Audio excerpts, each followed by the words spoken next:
In this legal series, I'm going to talk about the Uniform Civil Code. This is the best one, a long-standing talking matters in India, and most current opposition parties, and many minor political parties, they are opposing implementation of the Uniform Civil Code.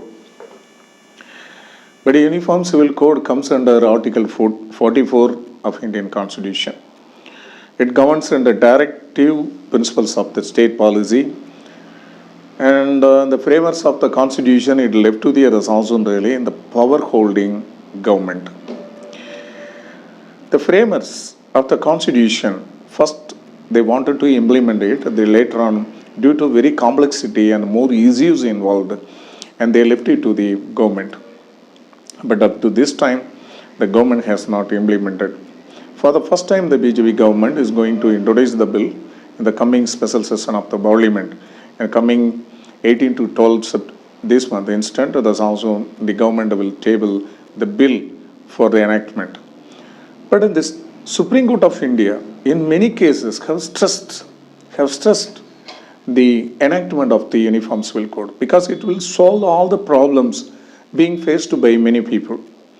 But even the Hindu law has many law for it, and the Hindu Succession Act, Inheritance Acts, and more things. And all will be included into one. When Uniform Civil Code comes, as far as the religion is concerned, as far as there's also marriage institution is concerned, and many things, it will be brought in under the one forum. It will be very helpful to the court to solve the many complexity of the issues.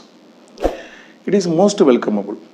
At the same time, so the Article 37 of the Constitution of India also supports in really directive principles of the state policy for the guidance. So the both articles have to be satisfied when the Uniform Civil Code Act is going to be enacted. How the BJP government will do it, but we have to wait and see. At the same time, when it's enacted, automatically when it comes to the implementation, the people will get more benefit. But in the marriage institution level is concerned, in certain religion, the women will get more benefit. They will get more benefit. They will have there's also the single gamy and not a polygamy and not a biogamy and more things. It will be very helpful to them. But now they have to be given an awareness about this also the best of the Uniform Civil Code Act.